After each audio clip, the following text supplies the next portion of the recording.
चुनाव आयोग ने प्रधानमंत्री मोदी और राहुल गांधी के बयानों का संज्ञान लिया है। चुनाव आयोग ने बीजेपी और कांग्रेस से इस बाबत जवाब मांगा है।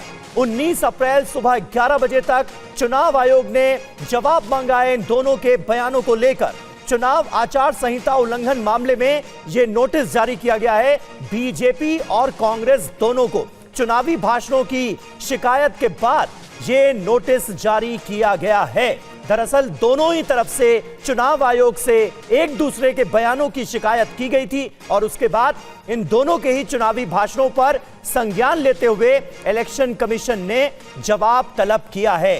पीयूष पांडे हमारे संवाददाता इस वक्त हमारे साथ जुड़ चुके हैं। पीयूष, चुनाव आयोग ने बीजेपी और कांग्रेस दोनों से जवाब मांगा है प्रधानमंत्री नरेंद्र मोदी और राहुल गांधी के बयानों को लेकर। कौन कौन से वो बयान हैं जो संज्ञान में लिए गए? बिल्कुल, देखिए, कांग्रेस और लेफ्ट पार्टी की तरफ से करीब 17 शिकायतें की गई थी और उन सभी पर जो बीजेपी अध्यक्ष हैं उनको नोटिस जारी किया गया है और ये कहा गया है कि जो सभी स्टार कैंपेनर हैं वो अपने अच्छे मानक तय करें और एमसीसी यानी कि आचार संहिता का उल्लंघन नहीं करें, जाति और धर्म के आधार पर कोई भी भाषण दे करके।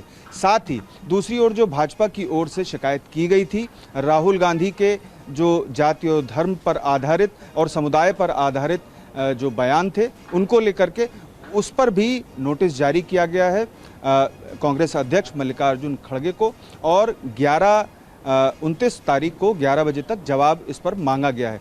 कई बयान थे जिन पर दोनों ही नेताओं को लेकर के एक दूसरे की तरफ से शिकायत की गई थी, यानी कि कांग्रेस की और लेफ्ट की तरफ से भाजपा के मामले में शिकायत की गई थी, जबकि जो भाजपा है उसकी तरफ से राहुल गांधी के खिलाफ जो कांग्रेस के नेता हैं उनके खिलाफ शिकायत की गई थी। और इस मामले में अब 29 तारीख को 11 बजे तक दोनों ही पक्षों को जवाब देना है। अहम बात यह है कि इसमें चुनाव आयोग ने यह भी ताकीद किया है कि जो सभी स्टार कैंपेनर हैं वो अपनी भाषा और मानकों को ध्यान में रखते हुए भाषण दें और ये ख्याल रखें कि उनकी ओर से आचार संहिता का उल्लंघन नहीं किया जाए।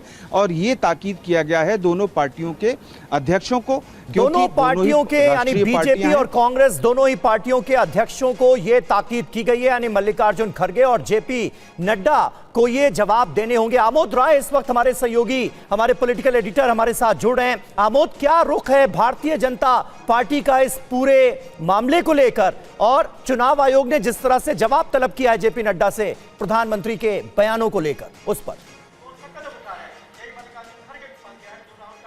देखिए समीर, जिस तरह से आज चुनाव आयोग ने दोनों पार्टियों को नोटिस दिया है और बीजेपी को भी नोटिस दिया है तो कांग्रेस को भी नोटिस दिया है, और जिस तरह से राहुल गांधी को लेकर अभी थोड़ी देर पहले प्रधानमंत्री ने एक बयान दिया अपने सभा में और उन्होंने कहा कि वो लगातार हम पर अपशब्द का उपयोग कर रहे हैं, प्रयोग कर रहे हैं, जो ठीक नहीं है। वैसे ही ठीक जिस तरह से बीजेपी लगातार बीजेपी के स्टार कैंपेनर पे आरोप कांग्रेस की तरफ से लगाया जा रहा है, लगातार प्रधानमंत्री पर आरोप लगाया जा रहा है, लगातार कि कम्युनल लाइन पे चुनाव को ले जा रहे हैं। तो ये ऐसा मुद्दा है कि चुनाव है, चुनाव में गाहे बिगाहे इस तरह से राजनीतिक दल भटकते हैं और चुनाव आयोग का काम रेफरी का होता है और वही काम चुनाव आयोग आज कर रहा है। जो बीजेपी और कांग्रेस दोनों को लेकर जो बयान दिए गए उस पर अब 29 अप्रैल तक जवाब दोनों ही पार्टियों को देना होगा। आप लगातार नजर बनाए रखें, आगे भी अपडेट्स के लिए आपका रुख करेंगे। बढ़ते हैं आगे। समाजवादी पार्टी के अध्यक्ष अखिलेश यादव ने कन्नौज से नामांकन दाखिल कर दिया है। कन्नौज में बीजेपी के सुब्रत पाठक से इस बार उनका मुकाबला होगा। सुब्रत पाठक ने भी आज अपना नामांकन दाखिल किया। तस्वीरें आपको दिखा रहे हैं जब कन्नौज पहुंचकर नामांकन अखिलेश यादव की तरफ से दायर किया गया। साथ ही प्रोफेसर रामगोपाल यादव को भी आप देख रहे हैं। इससे पहले वो पार्टी मुख्यालय पहुंचे थे जहां उनका भव्य स्वागत किया गया और अपनी जीत को लेकर तमाम बातें भी अखिलेश यादव की तरफ से कही गई। दो तस्वीरें आपको दिखा देते हैं। एक तरफ समाजवादी पार्टी के अध्यक्ष अखिलेश यादव के नामांकन की तस्वीरें हैं तो उनके सामने बीजेपी के सुब्रत पाठक मैदान में हैं। अब सवाल है कि क्या अखिलेश यादव समाजवादी गढ़ को फिर से जीतेंगे या फिर 2019 में डिंपल यादव को हराने वाले सुब्रत पाठक अपनी जीत का सिलसिला जारी रखेंगे। और इस वक्त अखिलेश यादव प्रेस कॉन्फ्रेंस कर रहे हैं, रुक करते हैं। मैं अभी नामांकन करके आ रहा हूं।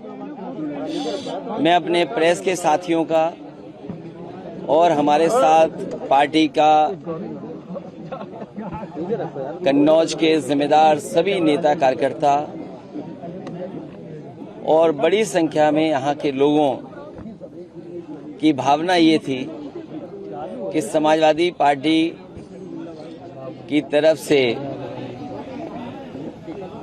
मुझे चुनाव लड़ाया जाए।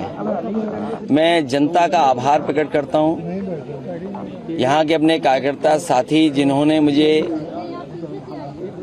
इस बात के लिए कहा कि आपको कन्नौज में दोबारा एक बार फिर लड़ना चाहिए। मुझे उम्मीद है यहाँ की जनता का मुझे आशीर्वाद मिलेगा। जब मैं राजनीति की शुरुआत में यहाँ आया था उस समय जनेश्वर मिश्र जी, अमर सिंह अंकल, नेताजी आदरणीय आजम खान साहब और बड़ी संख्या में उस समय के नेतृत्व समय समय पर यहाँ आया था और मुझे नेताजी ने यहाँ पहली बार चुनाव लड़ने का फैसला लिया था और वो दिन है आज फिर मैं जनता के बीच में जा रहा हूँ। कन्नौज की जनता ने उस समय भी आशीर्वाद दिया था। मुझे उम्मीद है कि इस बार भी कन्नौज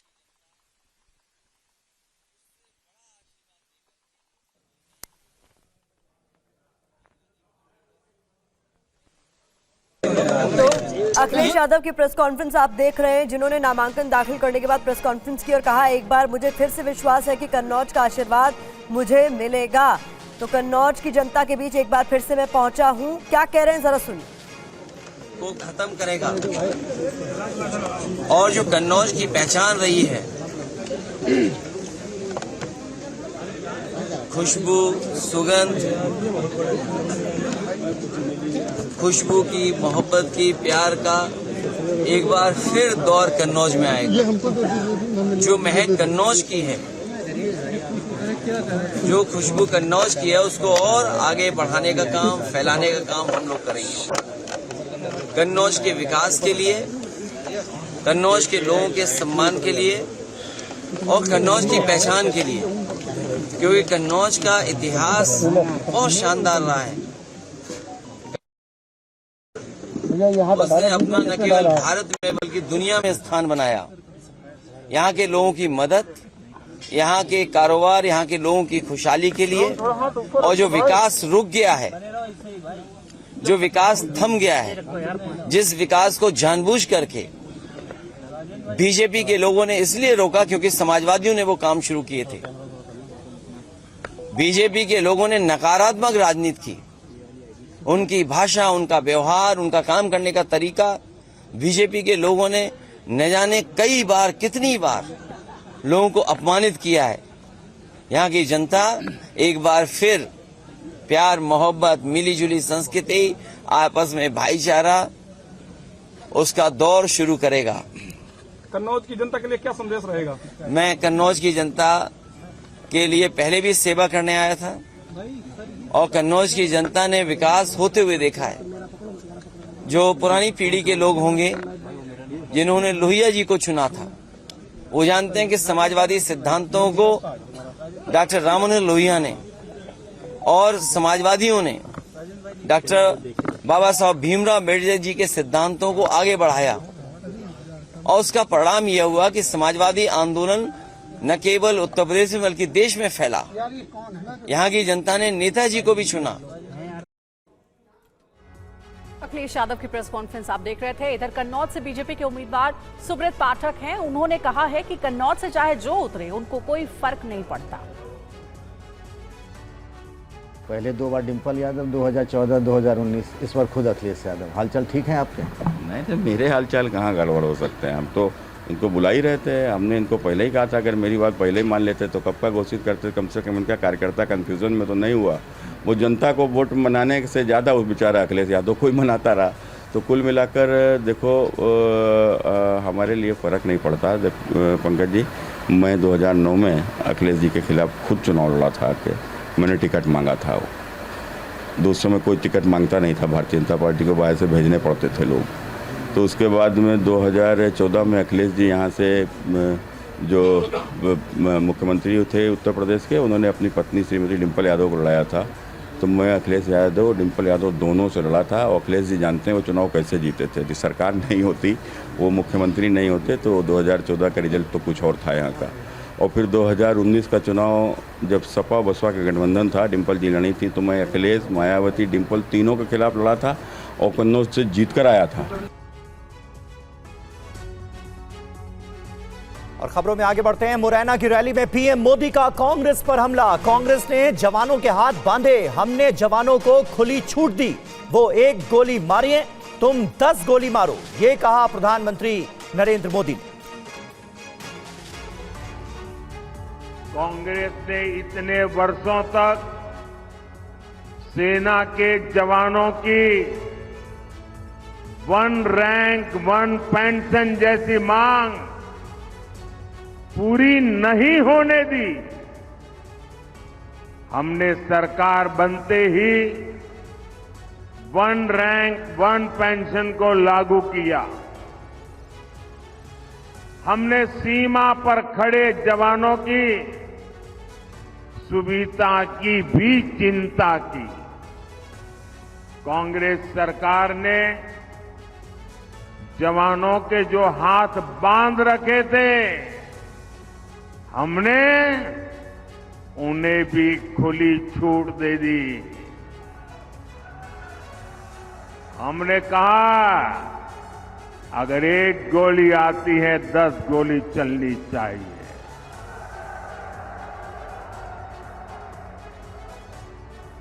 अगर 1 गोला फेंकते हैं तो 10 तोपें चल जानी चाहिए। प्रधानमंत्री मोदी ने कर्नाटक की सरकार पर भी जोरदार हमला बोला। कर्नाटक के हर मुसलमान को आरक्षण का जिक्र प्रधानमंत्री मोदी की तरफ से एक बार फिर से किया गया। ओबीसी का हक छीनकर आरक्षण दिया गया। कर्नाटका में जितने भी मुस्लिम समाज के लोग हैं, उच्च वर्ग के होंगे, धनी होंगे, व्यापारी होंगे, उद्योगपति होंगे, न्यायमूर्ति होंगे, कोई भी होंगे, बस सिर्फ वो मुसलमान होना चाहिए। अगर वो मुसलमान है तो उन्होंने रातों रात एक कागज निकालकर हस्ताक्षर करके उन सबको ओबीसी घोषित कर दिया।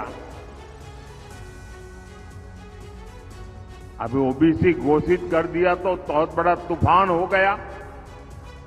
यानी वहां कांग्रेस ने शिक्षा और सरकारी नौकरी में पहले जिन ओबीसी लोगों को आरक्षण मिलता था, उस ओबीसी समाज में इतने सारे नए डाल दिए। और पीएम मोदी ने नाम लिए बिना ही राहुल गांधी पर भी निशाना साधा है। कांग्रेस के शहजादे मेरा अपमान करते हैं। पीएम मोदी ने कहा, शहजादे को मेरा अपमान करने में मजा आता है। कांग्रेस के शहजादे अब आजकल वो जरा इतने चिंतित है कि आए दिन उनको मोदी का अपमान करने में मजा आता है। मोदी के लिए भला बुरा कहना उनको मजा आ रहा है। वो कुछ भी बोलते जा रहे हैं और मैं देख रहा हूं सोशल मीडिया में, टीवी में बहुत सारे लोग चिंता जताते हैं कि भाई ये भाषा अच्छी नहीं है। ऐसी भाषा देश के प्रधानमंत्री के लिए बोलना ठीक नहीं है। और पीएम मोदी मध्य प्रदेश के मुरैना के बाद यूपी के चुनावी दौरे पर हैं। कुछ देर में पीएम मोदी आगरा में एक रैली को संबोधित करेंगे और इसके बाद बरेली और शाहजहांपुर में भी प्रधानमंत्री की जनसभाएं होनी है।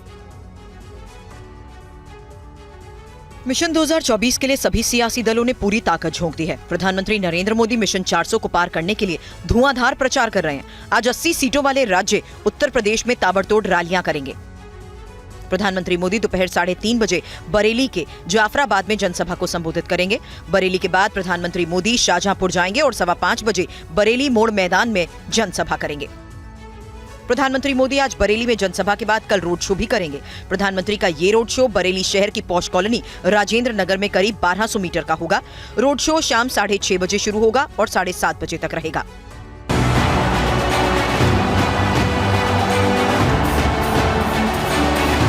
पीएम मोदी ने कल भोपाल के रोड शो का वीडियो शेयर किया है। इसके साथ ही पीएम ने लिखा, भोपाल और बीजेपी का एक खास रिश्ता है जो कल के रोड शो के दौरान साफ नजर आया। यहाँ कुछ उसी रोड शो की झलकियां हैं।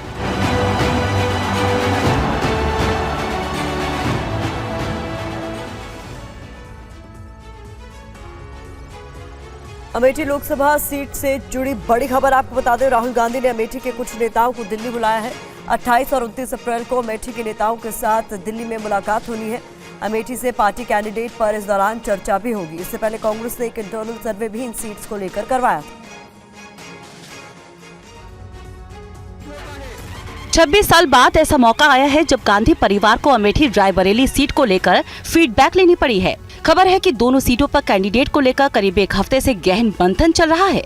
पार्टी आलाकमान ने संगठन के लोगों से रायशुमारी की है। रायबरेली और अमेठी सीट पर कांग्रेस के कोऑर्डिनेटर करीब 4 महीने से सर्वे में जुटे हैं, जो बूथ और ब्लॉक स्तर पर हर हफ्ते बैठक कर अपना फीडबैक दिल्ली भेज रहे हैं। कांग्रेस ने दोनों ही संसदीय क्षेत्र में बूथ लेवल एजेंट को भी काम पर लगाया है। पार्टी के मैनिफेस्टो को घर घर तक पहुंचाया जा रहा है। एक और कांग्रेस अभी अमेठी के लिए उम्मीदवार ही तय नहीं कर पाई है, तो वहीं अमेठी की मौजूदा सांसद स्मृति ईरानी धुआंधार चुनाव प्रचार कर रही हैं और गांधी परिवार पर जमकर हमले बोल रही हैं। कांग्रेस के कार्यकर्ता रॉबर्ट जी को मांग रहे हैं, जीजा जी को मांग रहे हैं, पहले साले साहब को मांग रहे थे। उनका जीजा हो या साला, अमेठी में हर वोटर है मोदी का मतवाला, भैया भूल जाओ। स्मृति ईरानी जनसभाएं कर रही हैं और जन संपर्क में जुटी हैं। आज उन्होंने लोकसभा क्षेत्र में आयोजित दुख दरिया कार्यक्रम में हिस्सा लिया। चुनाव से पहले सूरत लोकसभा सीट के नतीजे घोषित होने के बाद आम आदमी पार्टी ने बीजेपी पर बड़ा आरोप लगाया है। सांसद संजय सिंह ने क्या कहा है, सुनिए। पिछले 10 वर्षों में ऑपरेशन लोटस चलाकर अलग अलग सरकारों को कैसे गिराने की कोशिश की गई है, इसका जीता जागता उदाहरण आप लोगों के सामने है। और जो सूरत से शुरुआत हुई है वो इस बात का संकेत है कि 10 साल में ऑपरेशन लोटस चलाकर बीजेपी ने अलग अलग राज्य सरकारों को तोड़ा, विधायकों को तोड़ा, सरकारों को गिराया। लेकिन 2024 के बाद इस देश में चुनाव नहीं होगा। सूरत इसकी शुरुआत है। सूरत तो झांकी है, पूरा देश बाकी है। पूरे देश में भारतीय जनता पार्टी चुनाव खत्म करेगी। और लोकसभा चुनाव की सरगर्मियां जैसे जैसे बढ़ रही हैं, नेताओं के बीच आरोप प्रत्यारोप का सिलसिला भी बढ़ता जा रहा है। आरजेडी नेता तेजस्वी यादव ने बीजेपी अध्यक्ष जेपी नड्डा पर बड़ा आरोप लगाया है। यह रिपोर्ट देखिए। आरजेडी नेता तेजस्वी यादव ने लोकसभा चुनाव के दौरान बीजेपी पर पैसे बांटने के आरोप लगाए। इतना ही नहीं, तेजस्वी का दावा है कि इसके लिए केंद्रीय एजेंसियां भी बीजेपी की मदद कर रही हैं। तेजस्वी ने बीजेपी अध्यक्ष जेपी नड्डा पर हमला बोला। हमको तो खबर आ रहा कि बहुत सारा बैग। इधर असदुद्दीन ओवैसी और गिरिराज सिंह के बीच भी जुबानी जंग चल रही है। किस बात को लेकर दोनों के बीच बयानबाजी हुई, ये देखिए। कल दूसरे चरण के लिए वोट डाले जाएंगे और वोटिंग से पहले देश का सियासी पारा हाई है। बिहार के किशनगंज में एक चुनावी सभा के दौरान असदुद्दीन ओवैसी ने कहा कि जुम्मे की नमाज पढ़कर वोट डालने जाएं। शैतानी ताकतों को काबू करने में कामयाबी मिलेगी। 26 तारीख को आपको एक तारीख बनाना है और 26 तारीख को जुमे का दिन है, मुबारक दिन है।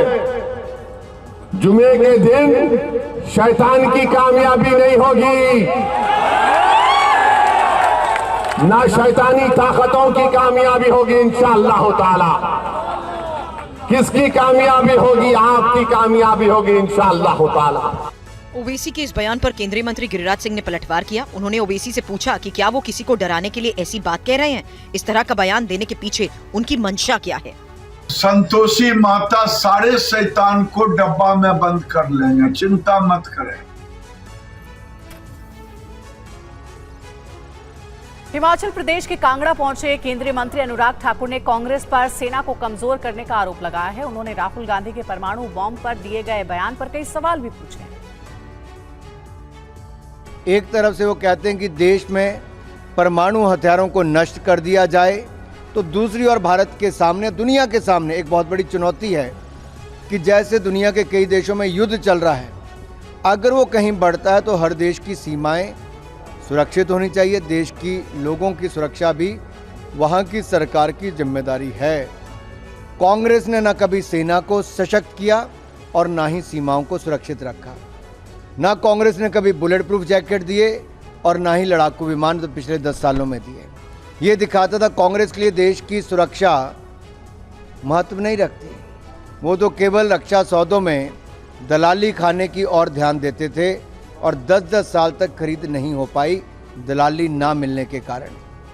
आज जब देश की सीमा सरहद सुरक्षित हुई, सेना सशक्त हुई और देश का मान सम्मान दुनिया भर में बढ़ा है, तो कांग्रेस किसी भी स्तर पर नीचे गिरकर सत्ता हथियाने के लिए कुछ भी बयानबाजी कर रही है। और राजस्थान से इस वक्त एक अहम खबर है। पूर्व मुख्यमंत्री अशोक गहलोत पर गंभीर आरोप लगे हैं। गहलोत पर बागी नेताओं की फोन टैपिंग कराने का आरोप लगा है। गहलोत के ही पूर्व ओएसडी लोकेश शर्मा ने यह दावा कर दिया है। सचिन पायलट समेत कई बागी नेता सर्विलांस पर रखे गए थे। सीएम रहते हुए गहलोत ने फोन टैप कराए, ये आरोप लगाया है लोकेश शर्मा ने। राजस्थान के पूर्व सीएम अशोक गहलोत के ओएसडी रहे लोकेश शर्मा ने गहलोत पर फोन टैपिंग का सनसनीखेज आरोप लगाया। लोकेश ने कहा कि सचिन पायलट की बगावत के समय पूर्व सीएम ने गजेंद्र सिंह शेखावत का नाम बदनाम किया, बीजेपी पर सरकार गिराने का आरोप लगाया और मुझसे ऑडियो वायरल करने को कहा। मुख्यमंत्री अशोक गहलोत ने मुझे ये पेन ड्राइव और एक ये टाइप पेपर दिया। पेन ड्राइव और ये पेपर देकर मुझे कहा कि तुरंत जाइए और मीडिया को ये ऑडियो क्लिप्स सर्कुलेट कर दीजिए कि किस तरह से खरीद फरोख्त की बात की जा रही है, कौन लोग हैं जो सरकार गिराना चाहते हैं। क्योंकि सीधे तौर पर केंद्रीय मंत्री गजेंद्र सिंह जी को इसमें इन्वॉल्व किया गया और ये आरोप लगाया गया कि बीजेपी के लोग सचिन पायलट के साथ मिलकर या बाकी के और जो विधायक हैं उनके साथ मिलकर सरकार को गिराना चाहते हैं। ऐसी मंशा थी ये साबित करने की कि इस पूरे खेल के पीछे भारतीय जनता पार्टी है। पटना जंक्शन के पास एक होटल में भीषण आग लग गई। हादसे में बड़े नुकसान की खबर सामने आ रही है। ये रिपोर्ट देखिए।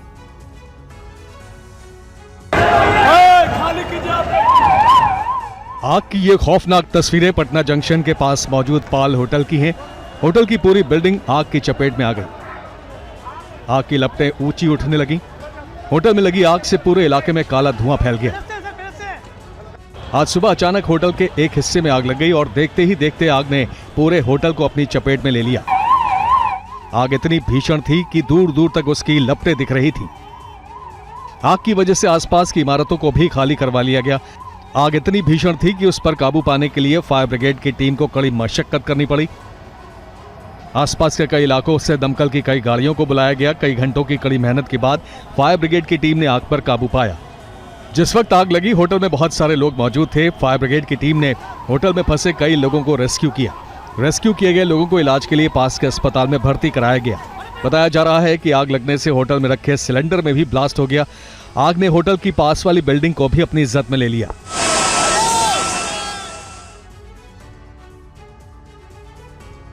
और अब वक्त है स्पेशल रिपोर्ट का। प्रधानमंत्री मोदी की गारंटी ग्लोबल हो गई है। हिंदुस्तान के प्रधान की गारंटी पर सिर्फ देश को ही नहीं बल्कि पूरी दुनिया को भरोसा है। सबसे नया मामला ईरान का है। ईरान ने भारत से गाजा और इजरायल ईरान युद्ध खत्म करवाने की अपील की है। सवाल यही है कि क्या आज के आत्मनिर्भर भारत के पास आज की समस्या का हर समाधान मौजूद है? अगर हाँ तो क्यों और कैसे? देखिए रिपोर्ट।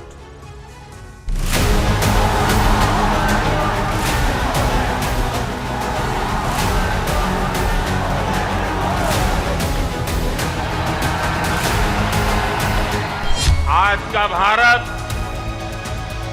दुनिया को दिशा दिखाता है।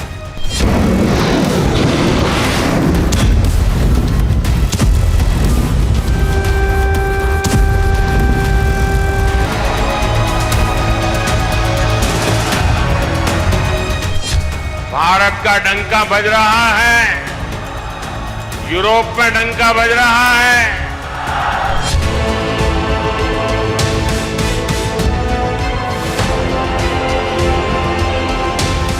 संघर्षों में फंसी दुनिया भारत से शांति की अपेक्षा कर रही है।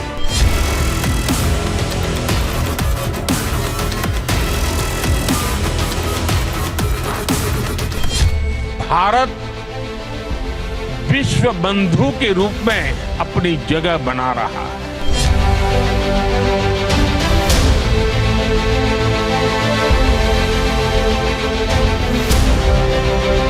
तो मेरा तिरंगा ही मेरी गारंटी बन गया था।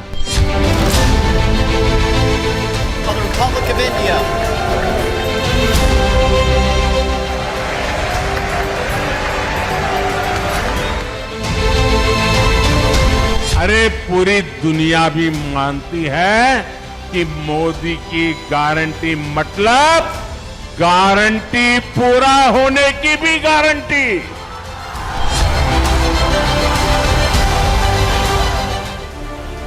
प्रधानमंत्री नरेंद्र मोदी की गारंटी सिर्फ भारतवर्ष के लिए नहीं है बल्कि पूरे विश्व के लिए है।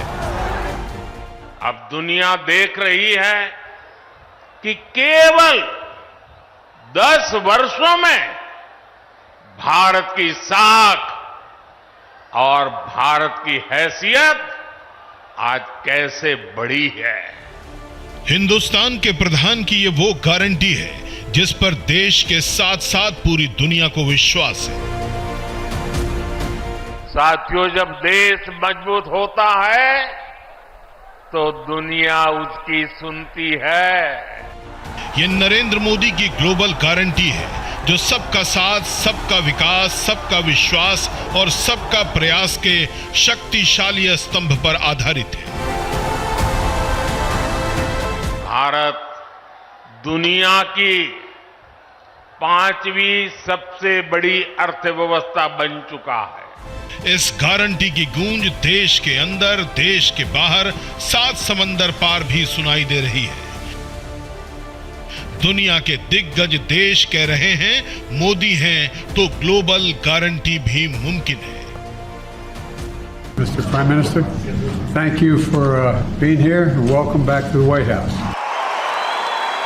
Prime Minister Modi is the boss.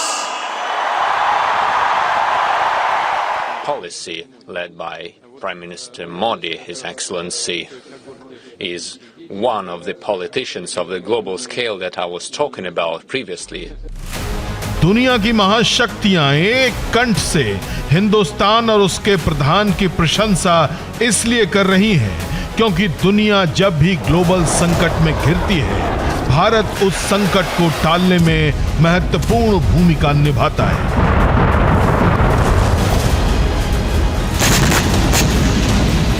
Modi की ग्लोबल गारंटी को लेकर देश के विदेश मंत्री एस जयशंकर ने हैदराबाद में बहुत बड़ी घोषणा की है। फोरम फॉर नेशनलिस्ट थिंकर को संबोधित करते हुए एस जयशंकर ने कहा कि मोदी की गारंटी भारत की सरहदों पर ही खत्म नहीं हो जाती है। मोदी की गारंटी ग्लोबल है।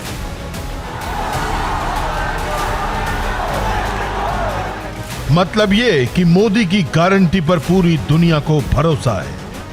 इस बात का प्रमाण एक बार फिर तब सामने आया जब भारत में ईरान के राजदूत इराज इलाही ने ऐलान किया कि भारत गाजा और इजराइल ईरान युद्ध को रोकने में बड़ी भूमिका निभा सकता है। इलाही ने कहा कि ईरान का मानना है कि मिडिल ईस्ट और अरब में शांति और स्थिरता लाने में भारत बड़ी भूमिका निभा सकता है। अगर भारत इस दिशा में पहल करता है, अगर वो मध्यस्थ की भूमिका निभाता है, तो ईरान इसका स्वागत करेगा।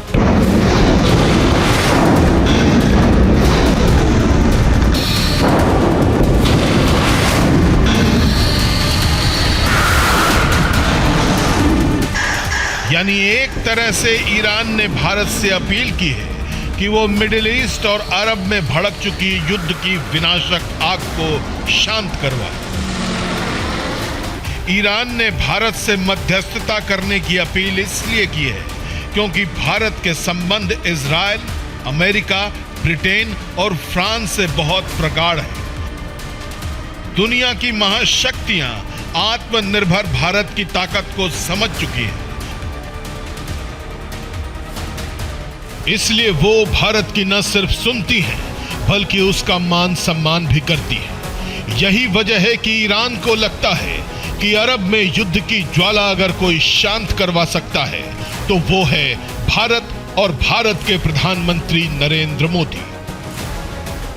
आज वक्त बदल चुका है। दुनिया के बड़े बड़े देश,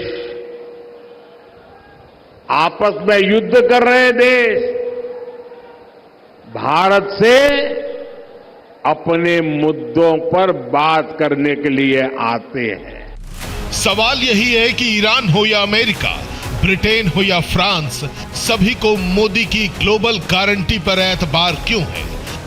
इसका जवाब है मोदी का वो अभियान, वो काम जिसने दुनिया को ग्लोबल संकट से निकाला। नरेंद्र मोदी ने पुतिन के मुंह पर कहा कि यह युद्ध का समय नहीं है। आज का युग युद्ध का है नहीं। भारत के प्रधान अमेरिकी राष्ट्रपति से भी युद्ध रुकवाने को कह चुके हैं। जिस चीन के विस्तारवादी नीति से दुनिया परेशान है, उस पर मोदी चाबुक चला रहे हैं। हिंद महासागर में सोमालिया के लुटेरों के खिलाफ ऑपरेशन चलाकर भारत ने 23 पाकिस्तानियों को बचाया।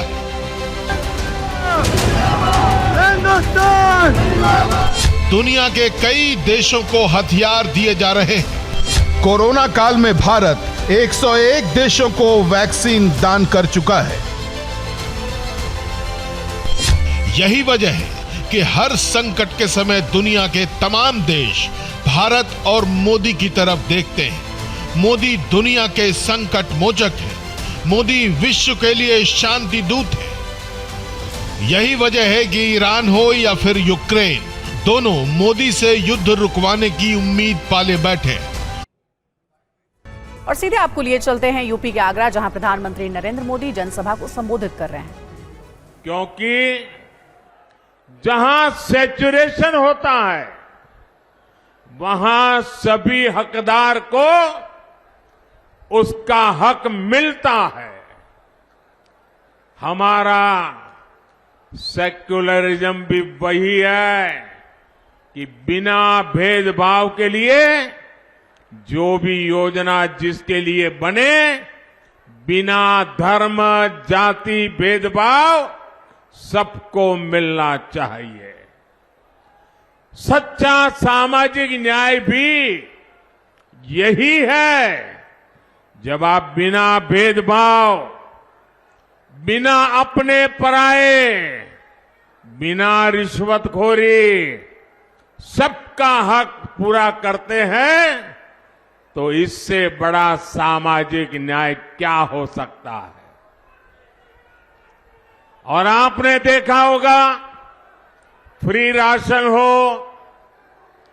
मुफ्त इलाज हो, पक्का घर हो, टॉयलेट बनाना हो, नल से जल देना हो, ये सारे लाभ आगरा पहुंचे प्रधानमंत्री नरेंद्र मोदी चुनावी जनसभा को संबोधित कर रहे थे और उन्होंने कहा कि अगर देश में सुरक्षित माहौल चाहिए तो बीजेपी को जिताना जरूरी है।